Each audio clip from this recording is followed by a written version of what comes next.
సినీ ఇండస్ట్రీలో వారసత్వంగా పెద్ద హీరోల కొడుకులను హీరోలుగా పరిచయం చేస్తున్నారు ఇండస్ట్రీకి. పెద్ద హీరోలు మాత్రమే కాదు, డాన్స్ మాస్టర్లు కూడా తన వారసత్వాన్ని కొనసాగించాలంటూ వారసులని సినీ ఇండస్ట్రీకి పరిచయం చేస్తున్నారు.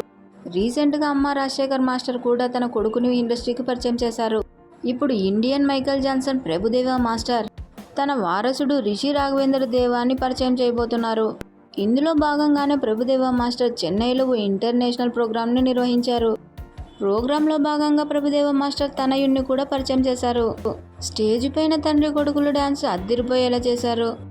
అంతేకాదు, ప్రభుదేవా మాస్టర్ రిషిని పరిచయం చేయడం చాలా ఆనందంగా ఉందని, తండ్రి కొడుకులు ఇద్దరు కలిసి ఒకే స్టేజ్ మీద చేయడం మొదటిసారని, ఇది కేవలం డ్యాన్స్ పర్ఫార్మెన్స్ మాత్రమే కాదని, తన వారసత్వ జర్నీ కూడా ఇక్కడి నుండే మొదలవుతుందని చెప్పుకొచ్చారు ప్రభుదేవా మాస్టర్.